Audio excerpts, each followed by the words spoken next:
Shalom! A paz do Senhor para vocês que estão aí nos assistindo. A palavra do Senhor está em Atos 7. Nós vamos ler a partir do 54. Diz assim: Ao ouvir tais palavras, grandemente se lhes enfureceu o coração e rilhavam os dentes contra Estevão. Contudo, Estevão, cheio do Espírito Santo, ergueu seus olhos em direção ao céu e contemplou a glória de Deus e Jesus em pé à direita de Deus. E exclamou: Eis que vejo os céus abertos e o Filho do Homem em pé à direita de Deus Pai. Senhor, nós louvamos o Teu nome. Senhor, nós Te glorificamos, ó Pai, porque é maravilhoso ouvir, falar, ler a Sua palavra, meditar nela, porque é alimento forte para os nossos corações, a nossa alma. Senhor, que maravilha, Pai. A Shekinah de Deus, a glória de Deus. Estevão viu Jesus de pé. Que maravilha, meu Deus. Que nós possamos passar aquilo que vem da eternidade do Senhor, movidos pelo Teu Espírito Santo, para aqueles que estão nos ouvindo, nos assistindo. Seja conosco. Oramos em nome de Jesus. Amém. Irmãos, como eu disse no começo do programa, Estevão, um jovem que abriu o seu coração e se tornou um diácono da obra do Senhor.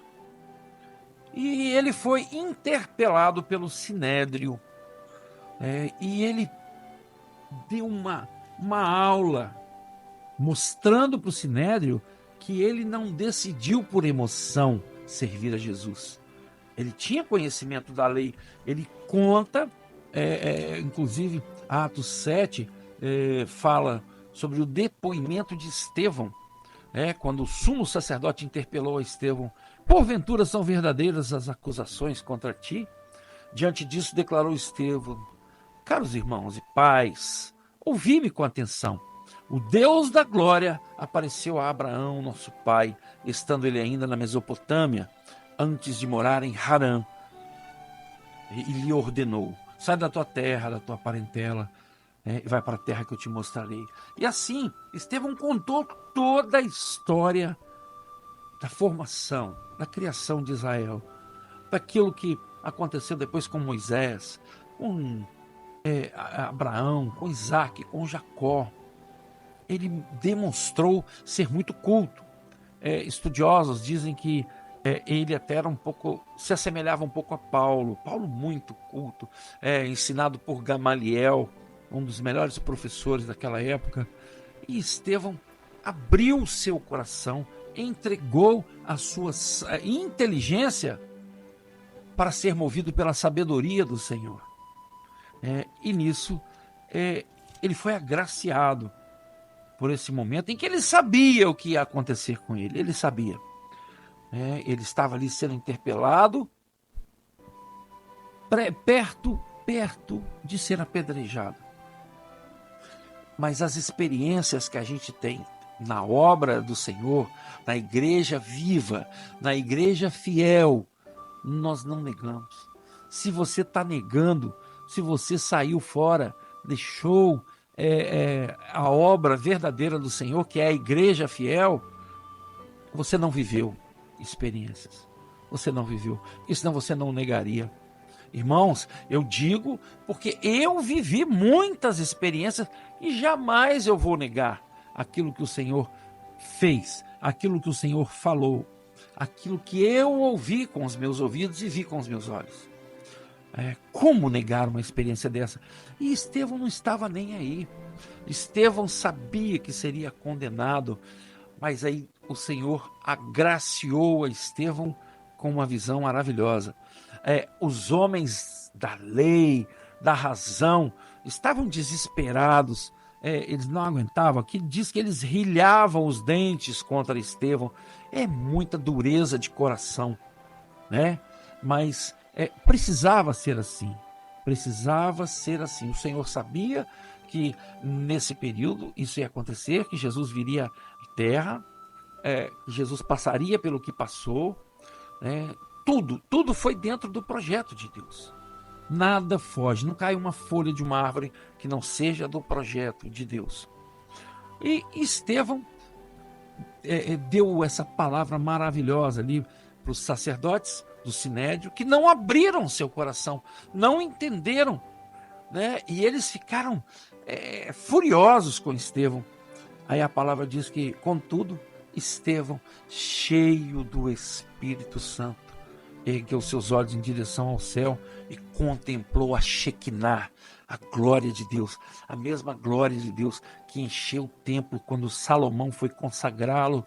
Irmãos, ainda hoje cedo eu estava falando lá com uma tia minha, lá na casa da minha mãe, sobre a Shekinah. Ela perguntou o que é Shekinah, né? E eu estava falando para ela, explicando, é a glória de Deus. Você já viveu? Você já foi envolvido pela glória de Deus? Você não sabe o que você está perdendo, né? A condição está aí. Você tem a condição de ser envolvido, de viver a oportunidade que Deus lhe dá ainda antes de Jesus voltar. Abra o seu coração, se entregue, receba esse batismo com o Espírito Santo, viva movido pelo Espírito Santo, entregue a sua razão para que o Senhor possa tomar conta. Esse jovem Estevão, muito inteligente, certamente poderia viver dentro da razão, seria uma pessoa bem sucedida, porque era uma pessoa inteligente, mas ele preferiu viver a glória de Deus na vida dele, movido pelo Espírito Santo, o que Deus preparava para ele, a revelação de Jesus Cristo. Quando ele olha para o céu, ele viu a glória de Deus e Jesus em pé, à direita de Deus. Pela primeira vez, a única vez que a Bíblia cita que Jesus está de pé. Jesus está sempre assentado à direita de Deus Pai. Várias citações na Bíblia, Jesus à direita de Deus Pai. Ontem mesmo nós pregamos, falamos sobre o Salmo 24, vou fazer um adendo aqui, um momento maravilhoso em que Jesus, depois de vencer como homem na terra, ele volta para a eternidade, para se assentar à direita de Deus Pai. Salmo 24, 7 fala assim: levantai, ó portas, os vossos frontões, abram-se, ó antigos portais, para que entre o Rei da Glória. Quem é o Rei da Glória? É o eterno e poderoso e valente, Deus forte, o bravo das guerras. Jesus, meu irmão. Jesus voltando. Esse mesmo Jesus que está contemplando Estevão, que agora está de pé ao lado de Deus Pai, estava sentado à direita de Deus Pai, quando ele viu Estevão, e ele sabia que isso ia acontecer, mas acontece que o Senhor expressa o sentimento para nos mostrar, ele expressa na palavra, na inspiração da palavra, foi escrita dessa forma, para ele mostrar um sentimento que nós conhecemos. Por isso que tem muita coisa na Bíblia que nós Deus fez isso, se assemelha, para se assemelhar com aquilo que nós pensamos, com aquilo que nós fazemos, para que a gente possa entender o sentimento de Deus. E Jesus, de pé, ele contemplou ali aquele jovem, e aquele jovem vendo os céus abertos. Ali estava Estevão, olhando na direção do céu. Vocês imaginam que sensação maravilhosa, que êxtase. Ele deve ter pensado assim: daqui a pouquinho eu estou aí, daqui a pouquinho eu chego aí, na eternidade eu vou estar junto com vocês. E exclamou: eis que vejo os céus abertos e o Filho do Homem em pé à direita de Deus. Aí os sacerdotes taparam os ouvidos, berraram, gritaram, e atiraram-se todos juntos contra ele. Aí arrastaram para fora da cidade e o apedrejaram. As testemunhas deixaram suas roupas aos pés, olha que interessante isso aqui, aos pés de um jovem chamado Saulo. Saulo é o mesmo Paulo. Ele depois usou o seu nome romano, ele tinha dupla cidadania, ele era da tribo de Benjamim, batizado como Shaul, o mesmo nome do rei Saul. Por questão de grafia, houve uma diferença, mas o nome dele é Shaul. E depois, quando ele foi levar a palavra, levar o evangelho às nações ali do Império Romano, ele usou a prerrogativa de usar o seu nome romano, que é Paulo, o correspondente a Saulo. Né? Não foi Deus que mudou o nome de Saulo para Paulo, não. Certo? De Abrão para Abraão, Deus mudou. Né? De Jacó para Israel, Deus mudou. Mas aqui não. A situação aqui foi diferente. Mas esse jovem, que era perseguidor de cristãos, que devia estar ali até vibrando também, né, com essa situação, é como se fosse uma transferência de bênção. Lembram a história de Elias e Eliseu? Que Elias entregou a capa para Eliseu. Aqui da mesma forma. A túnica, as roupas desse jovem Estevão foram lançadas aos pés de Saulo. É como se estivesse havendo uma transferência de bênção ali. E Saulo depois sai dali para ir para Damasco, perseguir cristãos. É quando ele recebe o seu chamado. Né? Ele tem aquele encontro com Jesus que ele nunca viu. Paulo nunca viu Jesus.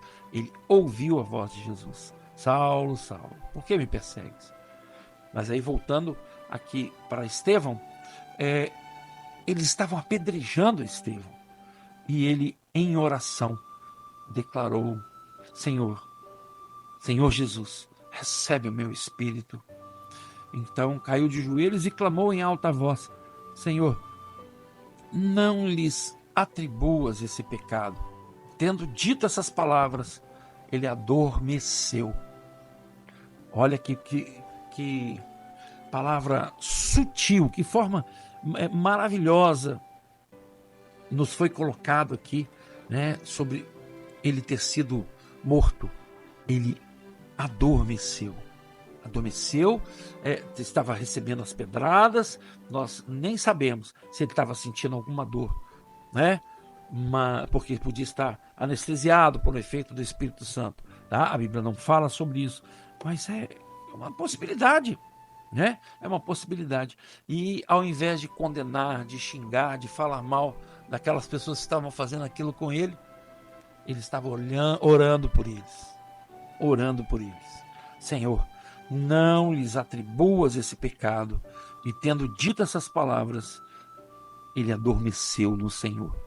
Aquele Jesus que estava de braços abertos, né, pé para recebê-lo. Aquele Jesus que se assenta à direita de Deus Pai, sempre sentado. Todas as citações bíblicas, Jesus está sentado à direita de Deus Pai. Nesse momento, Jesus estava de pé para receber aquele jovem, aquele vencedor pelo Espírito, movido pelo Espírito Santo do Senhor, aquele que conseguiu superar as dores, mas não abriu mão da sua experiência com o Senhor. Aquilo que ele tinha vivido com Jesus, movido pelo Espírito Santo, ele não abriu mão. E assim, certamente, foi vitorioso, porque o nosso Deus é um Deus que nos dá a vitória. É aquele Deus que, de forma maravilhosa, está sempre nos dando a condição de sermos vencedores. E isso também é importante que você pense agora. Como é que está a sua vida? Você está adormecido pelo Espírito Santo ou está dormindo pelo mundo, pela razão do mundo? Né? É o momento de abrir os olhos, abrir o coração, porque a bênção do Senhor está aí, para cada um que quiser, para quem abrir o seu coração. Eis que estou à porta e bato. Se abrires, entrarei e cearei contigo. Né? O Senhor tem uma bênção para você. Você que está afastado, você que ainda não conhece o Senhor, abra o seu coração, viva grandes experiências com Jesus. É a única chance de salvação. A salvação não é barata. Não é barata. Tá? Muitas pessoas podem estar pensando que podem viver o mundo, né, e depois vão para o céu assim mesmo. Não, não tem, na Bíblia não tem respaldo para isso não. Né? Não tem respaldo para isso. Se você gosta do mundo, você vai para o inferno. Tá claro, não sou eu que estou falando, não sou eu que estou julgando ninguém. É a palavra do Senhor. A palavra do Senhor. Né? O Senhor nos orienta a viver em busca de santificação. Todos os dias. Quem vive dissolutamente já fez a sua escolha. Né? Escolheu o mundo. Acontece que nós temos duas opções. Não tem um meio termo, né? E não tem atalho para chegar no céu. Ou vamos viver no inferno, ou o homem vai viver no inferno, ou o homem vai viver no céu. No inferno, né, não tem as regras. Qualquer coisa que você fizer, você vai para o inferno. Para o céu tem regras, tem um manual para ser seguido. Esse manual é a Bíblia, a palavra de Deus, é a nossa direção. Amém? Que nós possamos seguir o exemplo desse jovem Estevão, e que o Senhor colheu para si com muito amor, e certamente com grande galardão para a vida dele. Louvado seja o nome do Senhor. Essa é a palavra do Senhor para nós nessa tarde.